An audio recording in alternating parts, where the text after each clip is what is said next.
Hello friends, myself Rakesh Gujjar, BMS second prof student in government Ayurveda college Jaipur. तो मैं आज बताने वाला हूँ जो राजस्थान आयुष काउंसलिंग है उसका कंप्लीट जो अलॉटमेंट के बाद आपको क्या क्या प्रोसेस करना पड़ेगा उसके बारे में कंप्लीट डिटेल में बताता हूँ। अगर चैनल पर नए आए हैं तो चैनल को सब्सक्राइब कर दीजिएगा। डिस्क्रिप्शन में टेलीग्राम की लिंक है, वो आप ज्वाइन कर सकते हैं। वहाँ इजीली आपको कोई भी डाउट है उसका सोल्यूशन मिल जाता है। तो मैं अब बात करता हूँ कि आपको सबसे पहले बहुत सारे क्वेश्चंस आ रहे थे कि कंफ्यूजन ही कंफ्यूजन हो रखा है, किसी के प्री एग्जिट में, किसी के अपग्रेडेशन में, किसी के डॉक्यूमेंट्स में। तो मैं आपको ये इस वीडियो की लेंथ ज़्यादा हो सकती है बट आपको कंप्लीट इन्फॉर्मेशन मिल जाएगी। तो सबसे पहले आपको जैसे ही अब आपको अलॉटमेंट लेटर जैसे 15 तारीख को आपकी जो कंप्लीट जो रिजल्ट की लिस्ट थी वो आ गई है, उसमें आपने चेक कर लिया होगा कि क्या कॉलेज अलॉट हुई है। अब आपका अलॉटमेंट लेटर है वो आपको देखने को मिल जाएगा साइट पे। तो आपको सबसे पहले जो है उसको लॉगिन कर लेना है। लॉगिन करने के बाद वहाँ आपको अलॉटमेंट लेटर है वो देखने को मिल जाएगा। तो उस अलॉटमेंट लेटर को आपको डाउनलोड कर लेना है। डाउनलोड करने के बाद वहाँ आपको कंप्लीट डिटेल्स देखने को मिलेगी। तो कंप्लीट डिटेल्स में उसमें जो कॉलेज का नाम है वो तो होगा ही, कौन सी कॉलेज अलॉट हुई है, आपको रिपोर्ट कहाँ करना है। तो सबसे पहले आपको रिपोर्ट फर्स्ट और सेकंड दोनों जगह आपको रिपोर्ट करना पड़ेगा। तो सबसे पहले आपकी जो उसमें सेंटर दे रखा होगा आयुष भवन जयपुर, तो आयुष भवन जयपुर में आपको रिपोर्ट करना है।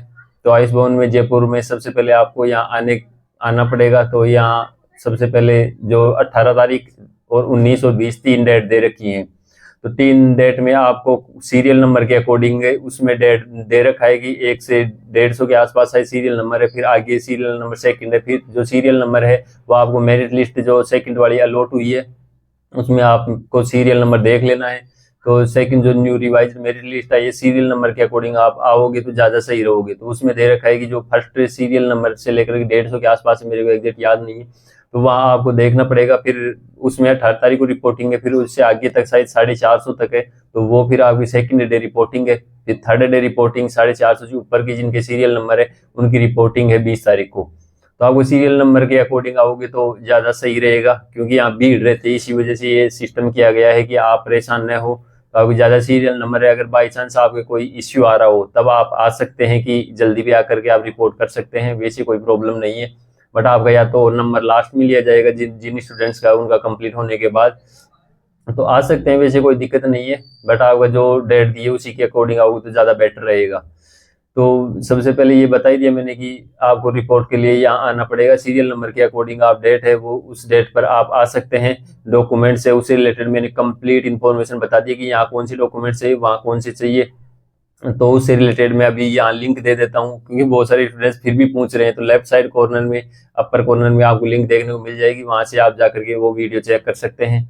अब जो ये डॉक्यूमेंट से रिलेटेड आपकी कंप्लीट इन्फॉर्मेशन होगी। अब DD से रिलेटेड मेरे पास क्वेश्चन आ रहे थे। तो DD है कि आपकी जो वो कॉलेज अलॉट हुई है तो वहाँ आपको अलॉटमेंट लेटर में देखने को मिल जाएगी कितने रुपए की DD बनानी है। इसके अलावा आप जो सीट मैट्रिक्स है, तो सीट मैट्रिक्स का वीडियो है जो आप देख सकते हैं, या फिर मैंने जो टेलीग्राम पर भी पिन कर रखे हैं वहाँ आप सीट मैट्रिक्स है वो आप चेक करेंगे। तो वहाँ आपको मतलब फीस स्ट्रक्चर की बोल रहा हूँ मैं, फीस स्ट्रक्चर है तो फीस स्ट्रक्चर वाले वीडियो में आपकी जो भी फीस है ना तो वो आपको वहाँ देखने को मिलेगी। तो फीस कंप्लीट दे रखी है, वहाँ DD कितने की बनानी है तो फेवर ऑफ द DD वो आपको वहाँ देखने को मिलेगी। तो जिस कॉलेज है उसके सामने जितनी फीस लगी है उसकी वो DD बनवानी है।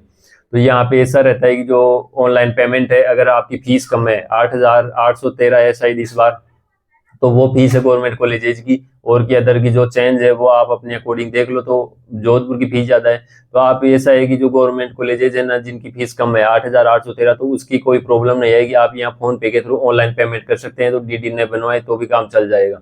बट जो अदर कॉलेजेज है जोधपुर उसकी फीस ज्यादा है, उसका कंफर्म नहीं है कि ऑनलाइन ले या नहीं ले, बट आप DD बनवा ले तो ज्यादा सही रहेगा। और जो प्राइवेट कॉलेजेज है उनका कंफर्म या आपको DD बनवानी पड़ेगी, यहाँ न तो ऑनलाइन पेमेंट होगा न कैश लेंगे। तो आपको DD बनवानी पड़ेगी बैंक में जाकर के। तो आप DD बनवा ले अभी, क्योंकि उसमें टाइम भी लग सकता है, या बीच में कोई हॉलीडे वगैरह आ गई तो आपको प्रॉब्लम हो जाएगी।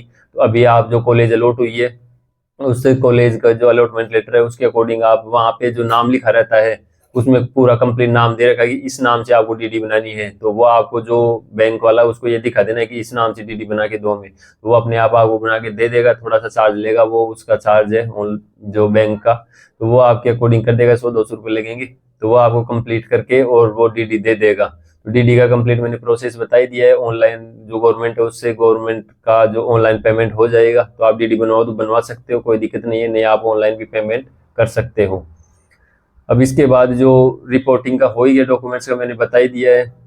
तो यहाँ आने के बाद कंप्लीट, यहाँ अगर आपने डॉक्यूमेंट्स कंप्लीट करवा दिए हैं, फिर उसके बाद आपको जो कॉलेज अलॉट हुई है, तो अंडर 7 डेज, यहाँ मान लो आपने 17 तारीख को रिपोर्ट किया है, तो 7 दिन आप ऐड कर सकते हो कि आप 23, 24 या 25 तारीख है, उससे पहले पहले आपको जो कॉलेज अलॉट हुई है उसमें भी कुछ डॉक्यूमेंट्स है, जिसकी मैंने लिस्ट डॉक्यूमेंट्स वाली वीडियो में प्रोवाइड करवा दी कि ये डॉक्यूमेंट्स चाहिए, तो वो लेकर के आपको चले जाना है। वैसे आपको दोनों ही जगह सेंटर पे आओ तो आपके कंप्लीट डॉक्यूमेंट्स आपके पास होने चाहिए। ऐसा नहीं है कि कुछ डॉक्यूमेंट्स को छोड़ ही आते हैं, आपके पास रखे हैं तो फिर क्यों ही कम रिस्क लेना, जो है कंप्लीट आप लेके आने हैं। दूसरे सेंटर पे जाओ तो भी कंप्लीट लेके जाने हैं।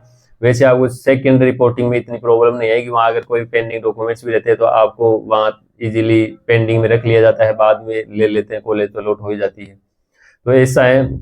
अब जो कंप्लीट ये यहाँ तक प्रोसेस हो गया है, अब जो आपके आगे के डाउट्स हैं कि फ्री एग्जिट और अपग्रेडेशन, तो आप ये है कि आपको कॉलेज अलॉट हो गई है। पहली बात तो आपको अगर कॉलेज नहीं लेनी थी तो पहली बात तो आपने फिल ही क्यों किया, तो आपको अच्छे से चॉइस फिल करनी चाहिए थी कि आपको जो कॉलेज चाहिए ही नहीं, आपको जीरो चांस, जीरो है आपकी तरफ से कि मेरे को ये कॉलेज चाहिए ही नहीं, फिर आपको पहली बात तो यह जो चॉइस फिलिंग की थी उसमें आपको कॉलेज फिल ही नहीं करना है। अब सेकंड राउंड में तो बहुत ज्यादा प्रॉब्लम हो जाएगी, आप मन मर्जी से कुछ भी फिल कर देंगे तो वहां तो आपको कॉलेज छोड़ ही नहीं सकते हो। तो फर्स्ट राउंड में ये है कि प्री एग्जिट रहता है। प्री एग्जिट का मतलब रहता है कि आपको जो कॉलेज अलॉट हो गई है तो आप इजीली उसको लीव कर सकते हैं कि आप कुछ मत करो। अब प्री एग्जिट का मीनिंग क्या है, मैं एग्जैक्ट समझा देता हूँ कि प्री एग्जिट आपको कॉलेज अलॉट हो गई है, फिर उसके बाद आपको आगे वो कॉलेज चाहिए ही नहीं, तो फिर उसके लिए आप कुछ भी मत करो। जैसे कि जैसे रिपोर्ट कर दोगे आप, तब तो वो कॉलेज आपकी फिक्स हो जाएगी। तो आप आयुष भवन में रिपोर्ट नहीं करोगे तो उसकी डेट निकल जाएगी 20 तारीख, तो 20 तारीख बाद में सेकंड राउंड स्टार्ट होगा जब भी, तो आप डायरेक्टली सेकंड राउंड में पार्टिसिपेट कर सकते हैं। और जो चॉइस फिलिंग है वहाँ आपको फिर से चॉइस फिलिंग करनी पड़ेगी, वहाँ आपको कोई भी पेमेंट नहीं देना है, सिक्योरिटी मनी और रजिस्ट्रेशन आपने करवा रखा है, डायरेक्टली वहाँ विंडो ओपन हो जाएगी, आपको डायरेक्टली वहाँ पे जो चॉइस फिलिंग है वो आपको फिर से कर देनी है। तो चॉइस फिलिंग वैसे ही करनी है ऑर्डर के अकॉर्डिंग, जो आप टॉप कॉलेज चाहिए वो ऊपर रखना है और जो लो कॉलेज चाहिए वो आपको नीचे रखना है। उसमें आप मिक्स में भी रख सकते हैं, जैसे BMS, BNYS, BHMS, जो भी आपको टॉप पे चाहिए वो ऊपर रख दो और नीचे रख दो, बट ऐसी कॉलेज फिल मत करो उसमें। कुछ तो लोग प्राइवेट कॉलेज ही फिल कर रहे हैं, उनको यही नहीं पता है कि कौन सी गवर्नमेंट प्राइवेट है और फिर उनको प्राइवेट मिल रही है। अब सेकंड राउंड में अगर ऐसा हो गया तो आप कैसे मैनेज करोगे? सेकंड राउंड में आप अगर मिल गई और छोड़ दिया तो फिर सिक्योरिटी मनी नहीं आएगी, तो ऐसी प्रॉब्लम आएगी। तो आप अच्छे से सेकंड राउंड में चॉइस फिलिंग करनी है। तो वो फ्री एग्जिट वाला मैंने बता दिया है कि जैसे आपको कॉलेज अलॉट हो गई है, आपको नहीं चाहिए तो आप डायरेक्टली कुछ भी मत करो, आप डायरेक्ट सेकंड राउंड में पार्टिसिपेट कर लेना, रिपोर्ट मत करो, तो आपको कोई दिक्कत नहीं आएगी, सिक्योरिटी मनी भी आ जाएगी। अगर बाई चांस आगे भी आपको कॉलेज अलॉट नहीं होती है या हो भी जाती है और आप ज्वाइन कर लेते हो तो भी आप सिक्योरिटी मनी आ जाएगी। अब थर्ड क्वेश्चन रहता है अपग्रेडेशन का। तो आपको जो एक कॉलेज अलॉट हो गई, अपग्रेडेशन में अब आपके पास दो ऑप्शन है कि आपको एक तो कॉलेज अलॉट हो गई है, अब आपको ये कॉलेज रखना है या नहीं रखना है। अगर नहीं रखना है ये कॉलेज और डायरेक्टली आपको कोई अदर कॉलेज चाहिए सेकंड राउंड में, तो वो तो फ्री एग्जिट ही हो गया कि आप यहाँ को छोड़ करके और डायरेक्ट आप सेकंड राउंड में पार्टिसिपेट कर लेना, आपको कोई दिक्कत नहीं आएगी, फर्स्ट राउंड है तो। अब आपको अपग्रेडेशन का मीनिंग है कि आपको जो कॉलेज अलॉट हुई है वो तो आपको रिटेन रखनी है कि ये कॉलेज तो रहे, और बाई चांस सेकंड राउंड मेरे को कोई दूसरी कॉलेज अलॉट हो जाए तो वो ठीक है, वो मैं ले लूंगा, या फिर नहीं भी अलॉट होती है तो ये मेरी पुरानी वाली कॉलेज रहेगी। तो उसके लिए आपको जयपुर आयुष भवन में रिपोर्ट करना पड़ेगा आपको, अगर ये कॉलेज रिटेन रखनी है तो फिर आप आयुष भवन में रिपोर्ट कर दोगे। उसके बाद जो सेकंड है, जो आपकी जहाँ कॉलेज अलॉट हुई है वहां पे आपको जाना पड़ेगा, वहां आपका जो डॉक्यूमेंट्स का प्रोसेस है वो करना पड़ेगा। फिर सेकंड राउंड में आप अपग्रेडेशन के लिए आपको अलग से कुछ नहीं करना होता है। जैसे ही आपको कॉलेज अलॉट हो गई उसके बाद सेकंड राउंड का कंप्लीट वो आएगा ना, सेकंड राउंड की जो चॉइस फिलिंग होगी तो उसमें आपको डायरेक्टली चॉइस फिलिंग कर देना है और कुछ नहीं है। तो चॉइस फिलिंग करोगे तो उसमें आपको वही कॉलेज है, चॉइस फिलिंग में भी गलतियां मत करना। आपको जो कॉलेज अलॉट हो गई है तो उसके ऊपर की जो टॉप कॉलेज आपको चाहिए कि जो हमें चाहिए बस ओनली, कि ये जो हमें मिल गई, मान लो थर्ड नंबर की कॉलेज मिल गई हमें, हमने फिल किया था कि फर्स्ट नंबर पे ट्रिपल सेकंड पे जैसे जयपुर, थर्ड नंबर पे कोटा, तो आपको अगर जयपुर कॉलेज अलॉट हो गया है, अब आपको चाहिए कि मेरे को ट्रिपल चाहिए, तो आपको ओनली ट्रिपल कॉलेज फिल करना है। वहां पे ऐसे फिल करने की जरूरत नहीं है कि अपग्रेडेशन में कि आपको ट्रिपल भी फिल कर दिया, फिर जयपुर भी फिल कर दिया और कोटा भी फिल कर दिया। अब कोटा की कट ऑफ मान लो कम है थोड़ी सी, तो आपको पता लगे कि आपको प्रीफरेंस में आप जयपुर को सेकंड प्रायोरिटी दे रहे थे, तो वहां आपको पता लगेगी ट्रिपल एम की कट ऑफ तो आप क्वालिफाई नहीं कर पाए, वो नहीं मिली। जयपुर वाली आपको पहले से अलॉटेड है, तो आप थर्ड नंबर पे जाकर के आपको कोटा अलॉट हो गई, फिर देख रहे हो कि नीचे प्रीफरेंस वाली कॉलेज की से अलॉट हो गई। तो ऐसे आपको गलती नहीं करनी है कि आप ऐसे मन मर्जी से कुछ भी फिल मत कर देना। उसमें जो आपको चाहिए, तो सेकंड राउंड में चॉइस फिलिंग के लिए आपको जो कॉलेज चाहिए वही आपको फिल करनी है। तो उसमें जो प्रीफरेंस में आपको कॉलेज अलॉट हुई है उसके ऊपर के प्रीफरेंस की कॉलेज फिल करनी है। आपको मान लो 7वें नंबर की कॉलेज अलॉट हुई है, तो आप प्रीफरेंस तो सेकंड राउंड में चेंज कर सकते हो, बट 7वें नंबर की कॉलेज अलॉट हुई है, आपको ऐसा है कि 6 ऊपर वाली जो मेरे अकॉर्डिंग अच्छी थी तो वो आपने फिल की थी, तो वही आपको 6 कॉलेज फिल करनी है। जो कॉलेज अलॉट हुई है वो भी फिल नहीं करनी है, और जो नीचे की प्रीफरेंस वाली है वो भी कॉलेज फिल नहीं करनी है। अगर बाई चांस नीचे वाली फिल कर दी तो वो नीचे वाली मिल जाएगी आपको, ऐसा है।